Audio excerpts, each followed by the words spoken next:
Hope that a summit could finally offer a diplomatic solution, but some news outlets are reporting that an order to invade has already been issued. Would talks between the US and Russia calm those tensions? Would it make any different? Cormac Smith is former strategic communications advisor to the Ukraine Foreign Minister Pavlovich Klimkin. He's with us now. Cormac, good afternoon to you. Good afternoon, Ian. There is this curious, they're showing a little bit of leg here and they're showing a little bit of leg there, and it's hard to ascertain who we believe. What's your assessment so far? Well, look, my first feeling on waking up to the news this morning was one of relief, because I have a sick feeling in the pit of my stomach in the last few days as more and more of my Ukrainian friends are talking in terms of either days or hours, and there's a lot less optimism in Kiev than I have noticed in recent days. But then, I think maybe Mr. Macron has gone off half-cocked again, because first we hear that he has brokered a summit. Biden announces he is willing to undertake that summit with Putin on the understanding that Putin doesn't invade Ukraine. Yep. Yet Dmitry Peskov, the Kremlin spokesman, comes out and effectively pours cold water on that, saying that it's premature to talk about a summit. We know today that Putin is addressing his emergency council in the Kremlin. We don't know what he's going to say there. We know also that Lavrov, the Russian foreign minister, is due to meet with both Anthony Blinken and his counterpart in France, the French counterpart today, and Blinken later on in the week. So I don't think anything will happen before then. What is the wider assessment, Cormac, here as what Putin really wants? Does he want all of Ukraine or just those bits that have Russian support? What's his overarching aim here? I think Putin's overarching aim is to cripple and retard Ukraine. We have got to remember that Putin has said that the breakup of the Soviet Union was the greatest geopolitical disaster of the 20th century. And we've got to remember also that Ukraine was the jewel in the crown of the Soviet Union. Although only one of 15 states, it accounted for over 40% of industrial output. So that's one. He wants Ukraine back for the wealth that it embodies. But secondly, and more so, Putin is not threatened by NATO. Our Defence Secretary, Ben Wallace, made this very, very clear in a great op-ed about 3 weeks ago. That is a smokescreen. It's a straw man. What does threaten Putin absolutely is the prospect of a democratic, free and successful Ukraine on his doorstep, because that is the greatest threat to Putin and his cronies in the Kremlin. So, he's been waging this low-level war against Ukraine. Most people would say since 2000, for the last 8 years. I and a number of other people would say actually the first shot on that war was fired in 2005 when he tried to murder the then presidential candidate Viktor Yushchenko with dioxin. Yushchenko being the first president to really put his hand up and say that he was going to take Ukraine on a more westward path. So to answer your question, to retard and cripple Ukraine and take Ukraine back into the Russian orbit. Where is President Zelensky on this, the president of Ukraine? Because it's curious to watch other leaders talk about the response to another country. We understand, obviously, the NATO implications, and there are clear international components to this. So, yes, we all need to be around the table.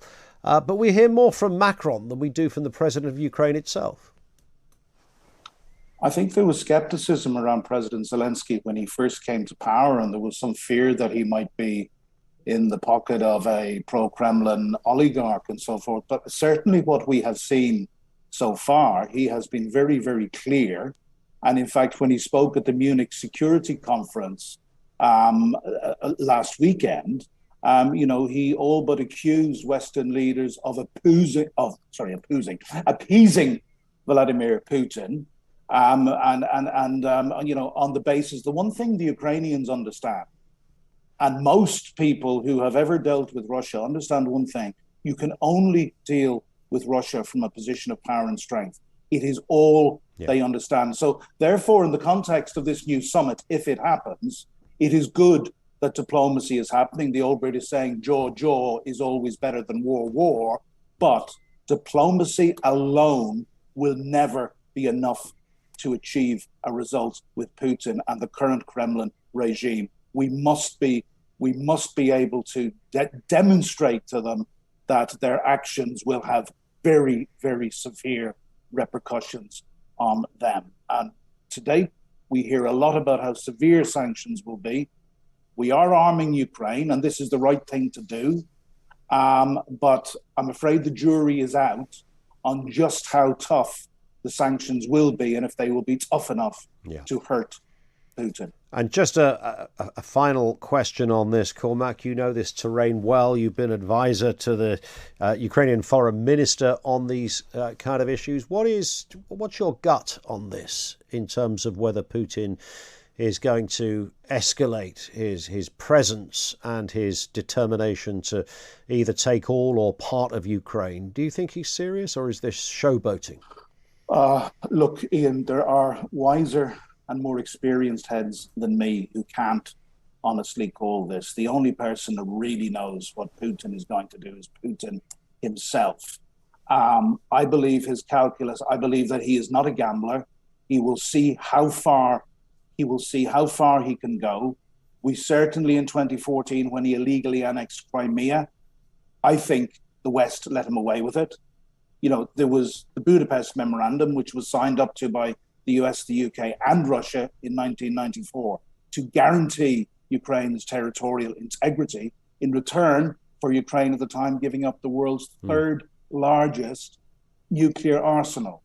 Now, you know, we sat on our hands there, and Putin learned a lesson from that. He learned a lesson a number of years before when he went into Georgia and the world did nothing. The world did very, very little apart from put some sanctions on. And to be honest, the people I speak to in Ukraine, the sanctions that have been in place since 2014 have probably been on a scale about 3 out of 10. You know, they need to be 9 or 10 out of 10. We need to sanction Russia back to the Stone Age. And that includes SWIFT.